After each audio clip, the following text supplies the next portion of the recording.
25 de julio del 2017. Felicidades a Guayaquil hoy en sus fiestas. Muy buenos días y bienvenidos a su programa Contacto Directo. Vamos a revisar quiénes son hoy nuestros invitados.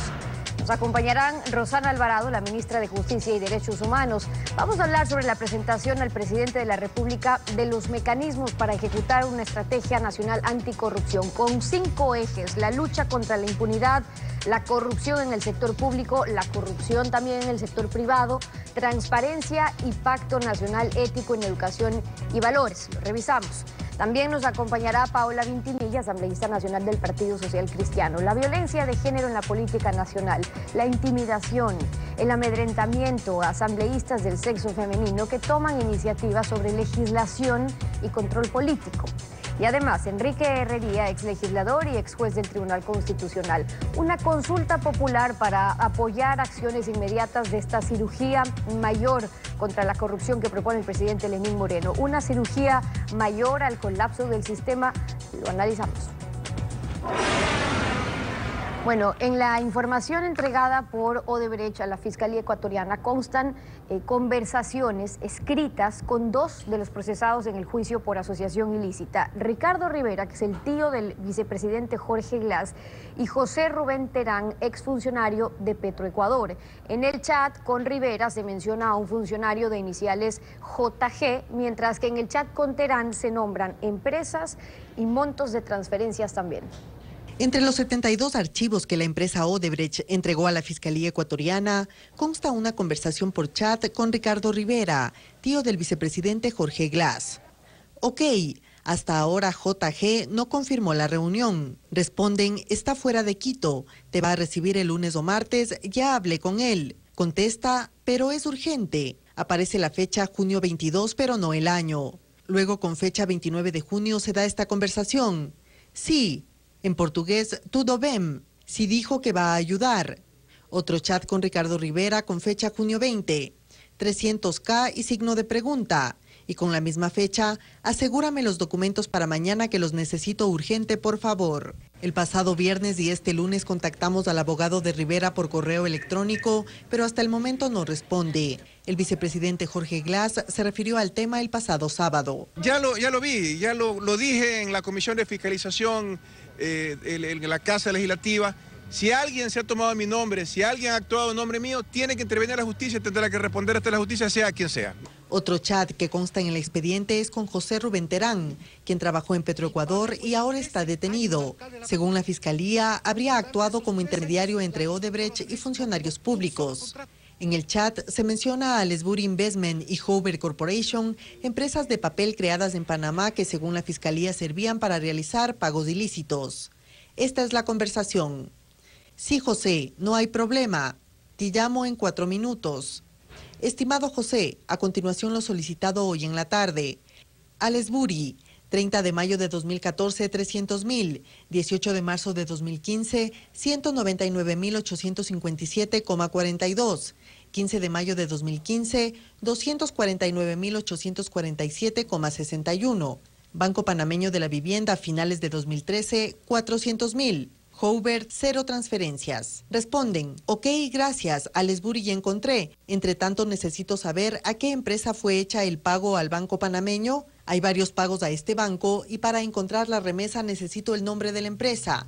Me ayude con esta información, por favor, gracias. Contactamos al abogado de José Rubén Terán. Indicó que su cliente le solicitó no dar entrevistas por el momento. Los videos y audios entregados por Odebrecht están en manos de Criminalística hasta que terminen los peritajes y transcripciones de su contenido. ¿Qué tal, Alfredo? Buenos días, ¿cómo te va? Bueno, querida Guayaquil, buenos días, Steffi, buenos días a todos.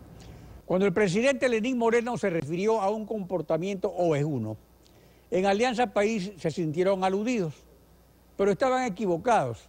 El presidente realmente no se refirió solo a ellos, sino a todos. A la oposición, a la solemne, a la viajera, a la ciudadanía, a los gremios, a los medios.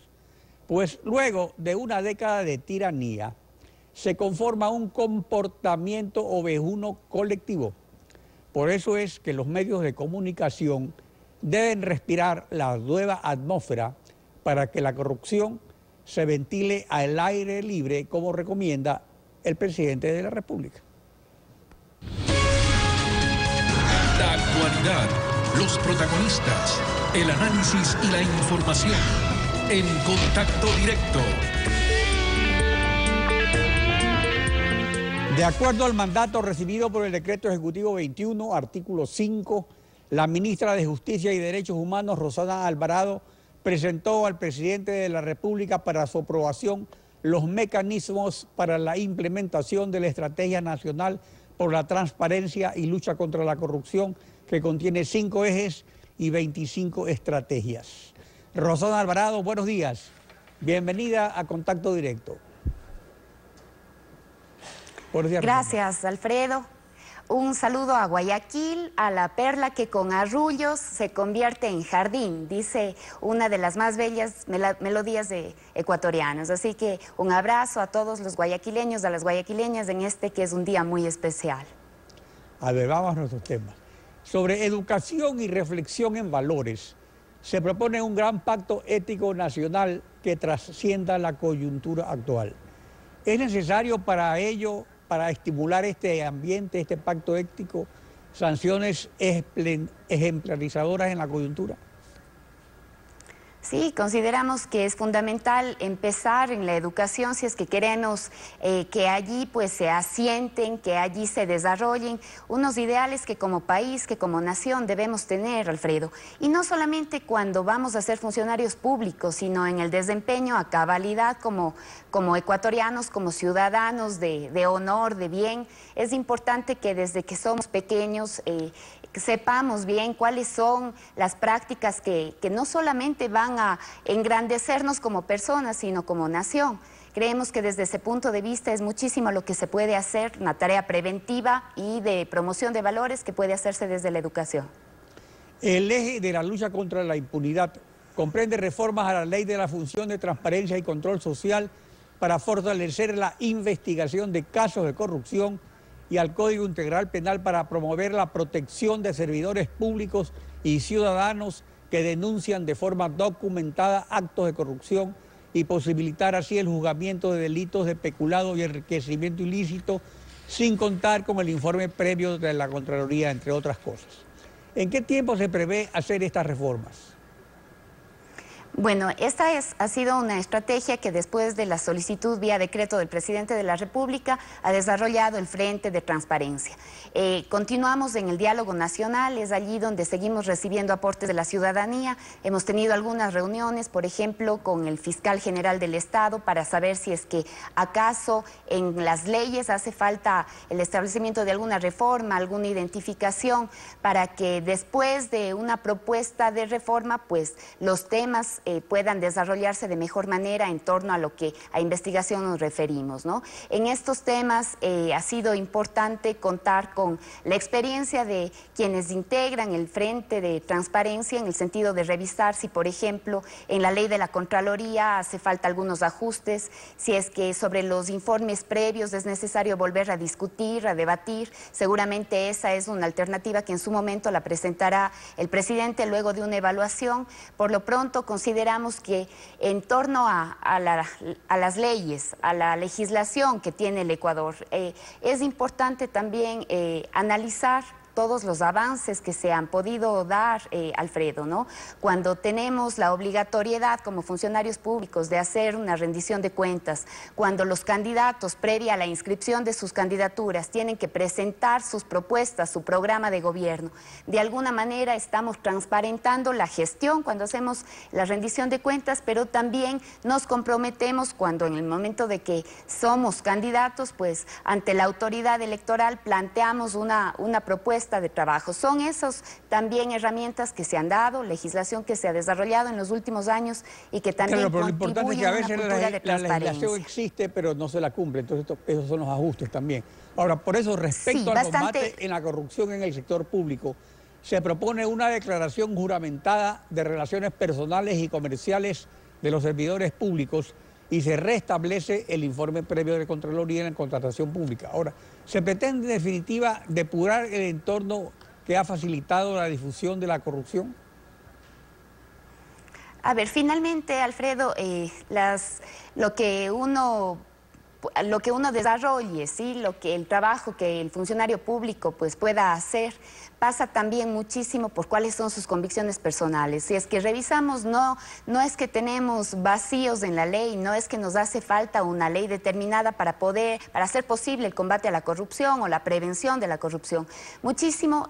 Y eso es bueno, pero también entraña riesgos. Muchísimo pasa por las decisiones de las personas. En este sentido, creemos que es importante, previo al ingreso de una persona al servicio público, conocer cuáles son sus relaciones personales, porque no solamente bajo la figura del nepotismo, de no contratar con la persona que es la autoridad nominadora, más allá de eso también pueden estarse desarrollando unas redes de familiares, de amigos íntimos, de conocidos, que permiten alrededor de un funcionario público pues evitar la ley o hacer más laxos algunos procedimientos de contratación pública, dependiendo de cuáles son las convicciones y cuáles son los intereses que quiere favorecer esa persona. Ojalá solamente estuvieran en las leyes. Es un acople entre los sectores público y privado. Parte muy importante de la estrategia es la que se refiere al sector privado. O sea, además de un código de ética, ¿qué comprende en lo que se concierne al sector privado? Por ejemplo, la misma Convención de Naciones Unidas menciona establece lo que usted refiere también, ¿no? Que es cómo frente al sector privado, cómo desarrollamos mecanismos de transparencia y de prevención de la corrupción. El tema de los capitales sin nombre, sin rostro, que le ha permitido al país, al Ecuador, porque creemos que tiene consistencia su propuesta, decirle al mundo cuánto perdemos, cuánto le perjudica a la democracia la existencia de recursos que no han sido declarados, que han sido desviados o no han sido registrados por la autoridad tributaria a los paraísos fiscales. ¿A quién estamos alimentando? Si es una manera en la que nos comprometemos o con nuestro país o con otros, o con estos que son paraísos fiscales o regímenes de menor imposición. También planteamos un código de ética, un código modelo a nivel de las empresas privadas, una especie como de certificación para que estas empresas puedan ser consideradas en el momento de contratar con el Estado, y de otro lado unas propuestas de gobierno corporativo que permita al funcionario privado hacer las denuncias en un momento en el que se entere de alguna práctica corrupta que tiene obviamente incidencia en el sector público, le deteriora al Estado, deteriora a la misma democracia. Ahora, en cuanto al eje de la transparencia, ¿qué se propone para mejorarla? Bueno, sobre la transparencia también es un tema en donde los funcionarios públicos tenemos que primero sentirnos protegidos para hacer la denuncia. Creo que el Código Penal en eso ha desarrollado importantes avances, Alfredo. No hay forma de justificar que una persona deje de denunciar cuando conoce del cometimiento de un delito, pero además de eso tiene que sentir el apoyo, el respaldo institucional. Cuando los funcionarios públicos, como decíamos, estamos obligados a transparentar nuestra gestión, a saber quiénes alrededor de nosotros pues también tienen incidencia en el lugar en donde estamos trabajando, en la institución pública a la que nos debemos, también procuramos hacer un ejercicio de transparencia, de rendición de cuentas permanente.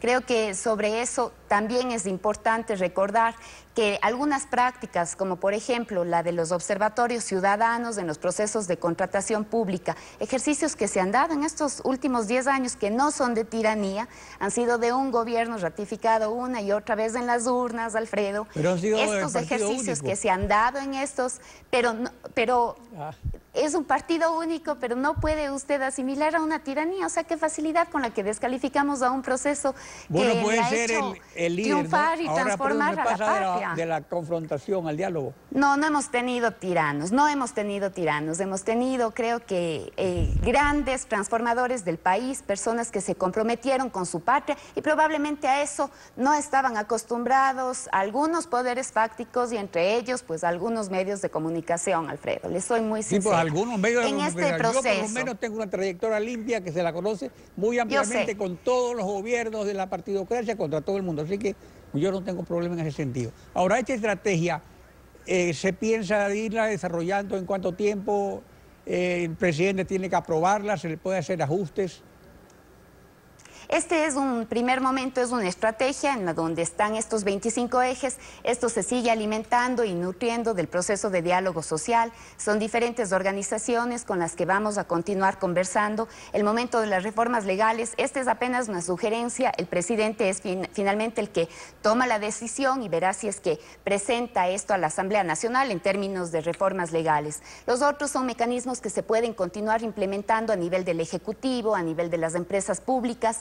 Y luego esto, como mencionaba, continúa siendo alimentado por estrategias que provienen de la ciudadanía. Las redes de observatorios ciudadanos, cómo han participado ellos en los procesos de contratación pública, en la contratación de obras, eso también refleja que desde la ciudadanía hacen parte, dan muchísimas alternativas, sugerencias para prevenir la corrupción, que es mejor que sancionar la corrupción. Hay que trabajar en esas dos velocidades, en esas dos estrategias, y garantizar que si es que se presenta un acto de corrupción no vaya a quedar en la impunidad.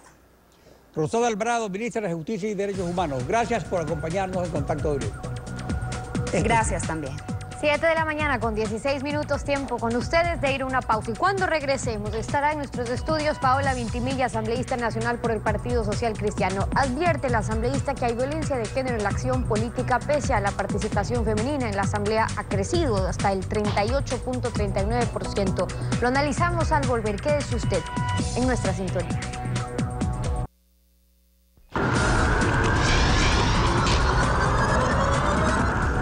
Paola Vintimilla, asambleísta nacional por el Partido Social Cristiano. Bienvenida a Contacto Directo. Muchísimas gracias, Steffi.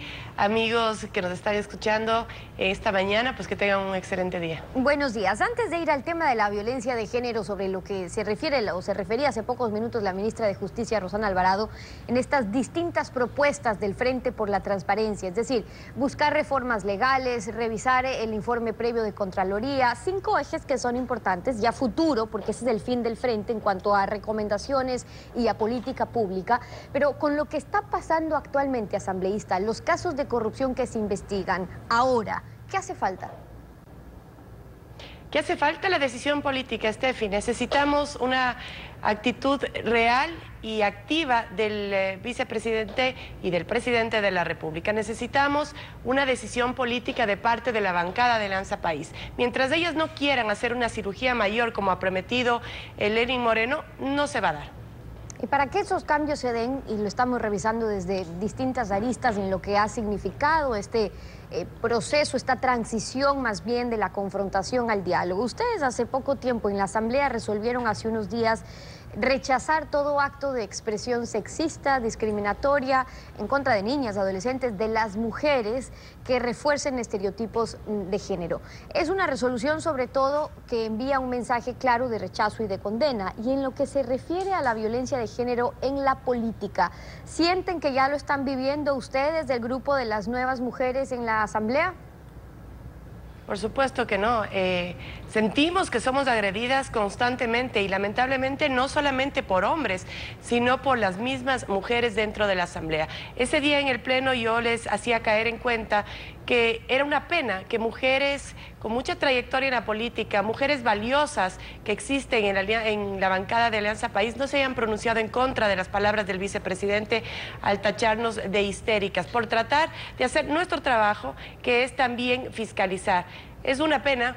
Ellas no se pronunciaron y es donde más deberíamos recibir el apoyo, ¿no? Se pidió que se hable sobre el tema, se pidió que se toque ese tema en la Asamblea y que nosotros dejemos, por lo menos dentro de la Asamblea, de atacarnos. Pero es bastante complicado pedir peras al olmo. Ahora, Rosana Alvarado decía que atacar, refiriéndose a ese tema en anteriores días, que atacar a mujeres, a jóvenes o adultas, a ricas, a pobres, a solteras o casadas, es violencia machista, que a la larga mata a todos. Y en eso creo que podemos estar de acuerdo. En política se ve de todo cuando se refieren a las mujeres por si la falda que usan o el pantalón o si porque es rubia o si es ojo azul o que si son sumisas o que si son muy bravas. Hace poco causó reacción las declaraciones que dio el vicepresidente en ese sentido. Escuchemos. Les desarmo técnica jurídicamente esto de la responsabilidad política en la Asamblea Nacional Legislativa, cómo corresponde un ejercicio de rendición de cuentas, Y ahora, pues, para haber derivado a un pedido de juicio político que da entre pena y lástima, donde se han hecho afirmaciones perversas por parte de un grupo de asambleístas, creo que la mayoría son mujeres, le vamos a decir el grupo de las histéricas, ¿verdad? Y yo también voy a hacer referencia porque se han cogido, no, pues son histéricas, bueno, yo me hago responsable absolutamente de mis declaraciones, no, pero es que... Su reacción en la Asamblea fue también producto de ese tipo de declaraciones. ¿En qué medida creen que hay buenas dosis de machismo?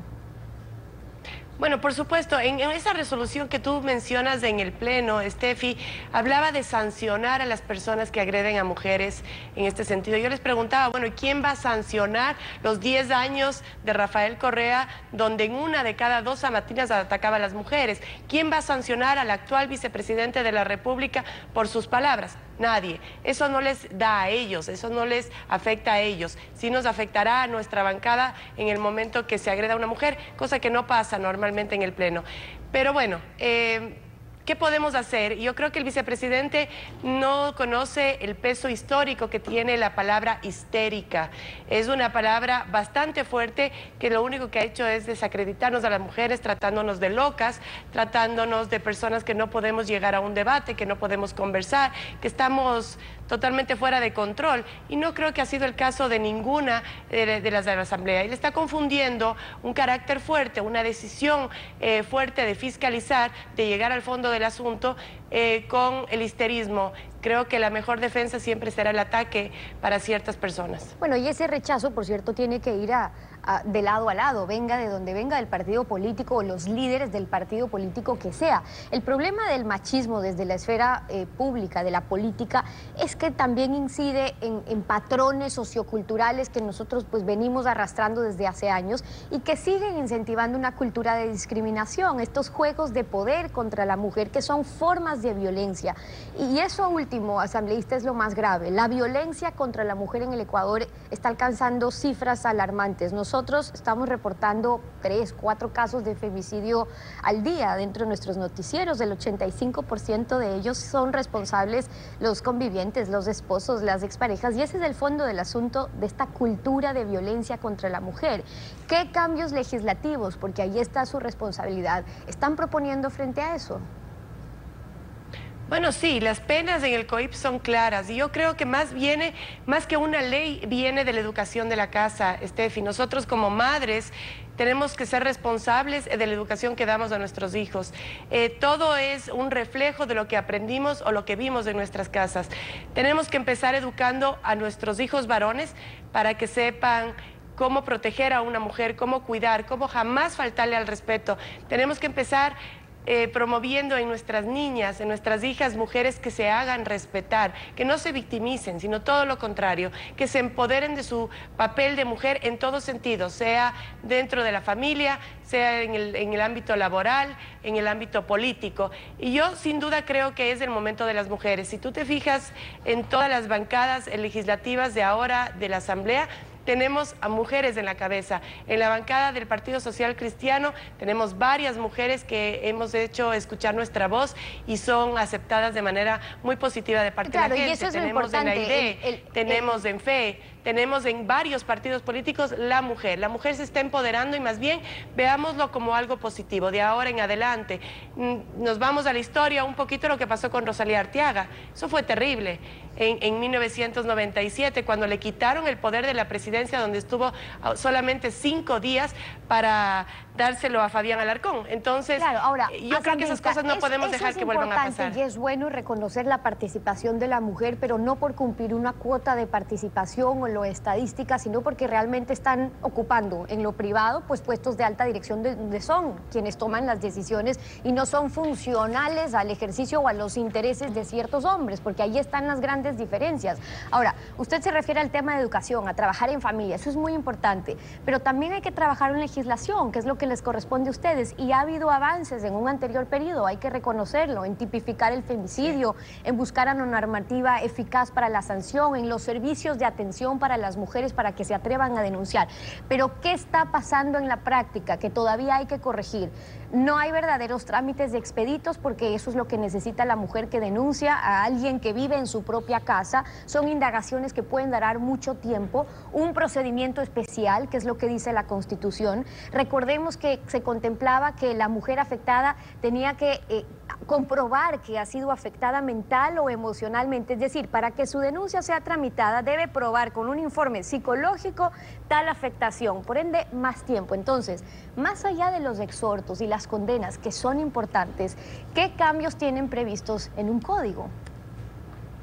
Bueno, debería ser tratado, como tú dices, Steffi, por jueces probos, jueces que realmente sepan lo que es la agresión sexual a la mujer, no por juez corriente, un juez de cualquier caso. El mismo juez que trata un delito de robo trata también el delito de femicidio, o cuando la mujer va a presentar una queja. Se hablaba hay líneas telefónicas que se pueden llamar y ser atendidas de una manera más personalizada. Sin embargo, creo que volvemos un poco a la educación y el miedo que tiene la mujer al delatar a su marido, a su cónyuge, a su conviviente. Hay mucho miedo, es por eso que se necesita empoderar a la mujer. Y yo insisto en que vamos por ahí. Se tipificó el femicidio, sin embargo, no ha bajado los crímenes contra la mujer. Entonces, tal vez no es solamente en leyes donde se tiene que trabajar. Yo creo que las leyes están ahí. Sí, tienen que haber jueces que sean más empáticos con la realidad de la mujer en ese momento y que no tengamos que probar que hemos sido agredidas cuando es algo físico y muchas veces es algo psicológico. Pero yo insisto en que la mujer, en que la familia tiene que retomar esos valores que lamentablemente se han perdido mucho. La mujer y el hombre trabajan, muchas veces los chicos pasan en guarderías, pasan en lugares públicos donde no les enseñan este tipo de cosas. Son algunas de las propuestas. Antes de terminar... Sí, cómo no. Antes de terminar, solamente quería darle un fuerte abrazo a todas estas mujeres maderas de Guerrero, de la ciudad de Guayaquil. Ahora estaremos ahí festejando por primera vez en muchísimos años junto al presidente de la República en la sesión solemne. Así que un viva Guayaquil y viva esas mujeres rubias, morenas, ojos azules, ojos verdes, negros, que son parte de la pluralidad de nuestro país y que sí nos representan. Las fiestas de fundación. Gracias, Paola Ventimilla, por habernos acompañado, asambleísta nacional por el Partido Social Cristiano. Nos tenemos que ir a una pausa y regresamos con más. Quédense en nuestra sintonía.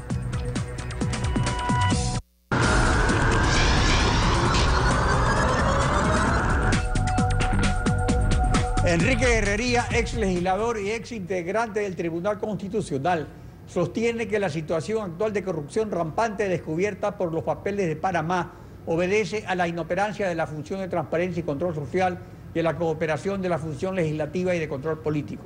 Buenos días, bienvenido a Contacto Directo. Muchas gracias por su invitación, Alfredo.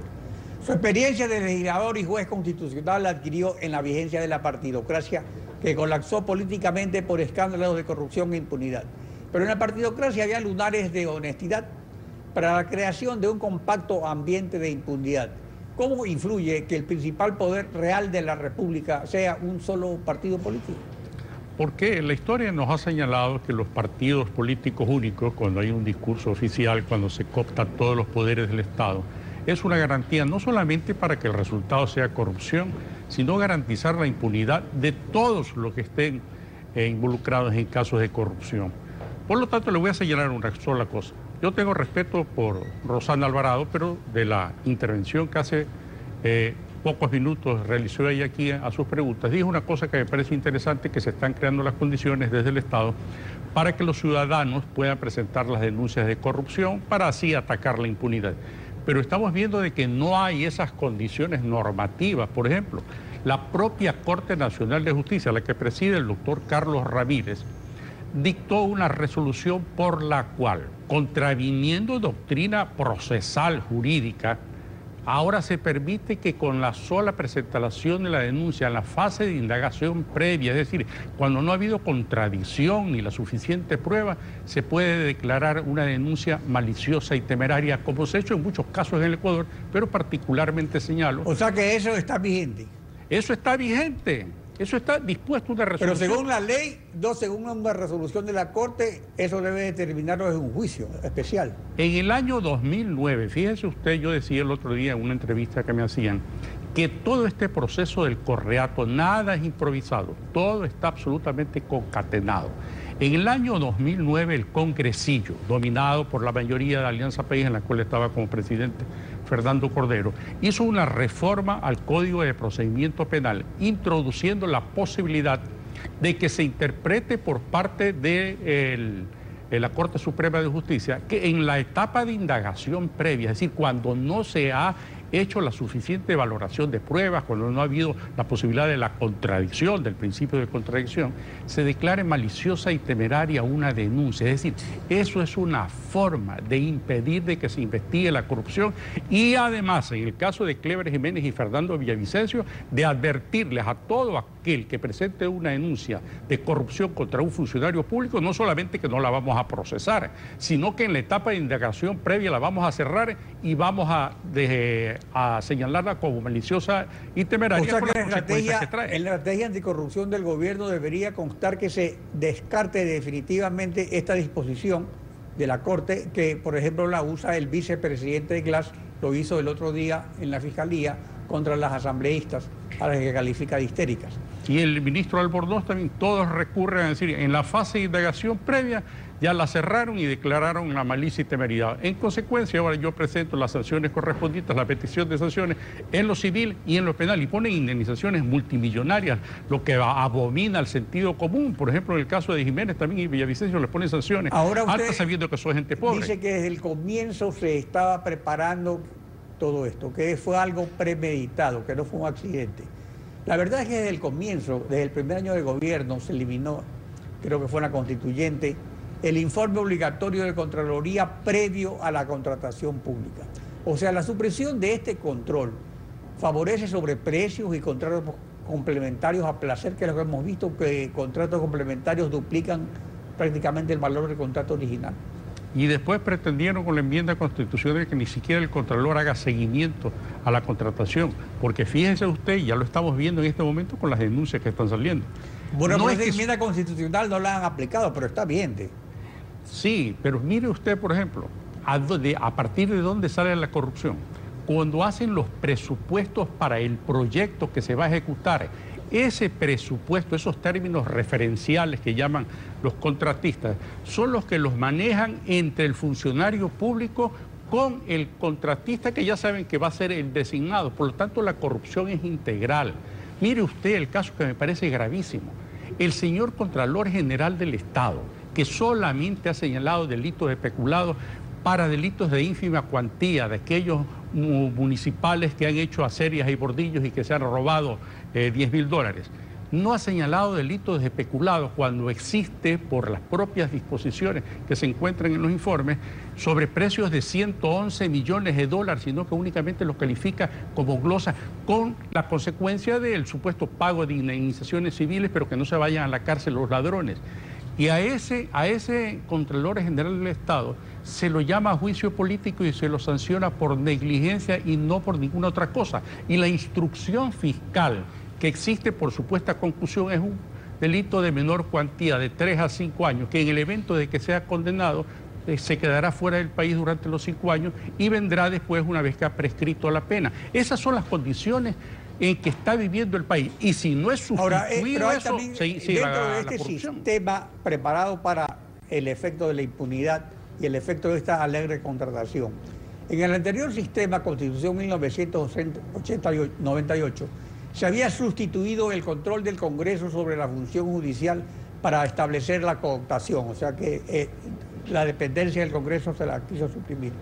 La Constitución de Manuel Christie ratificó esta supresión de este control político de la función legislativa y de control político.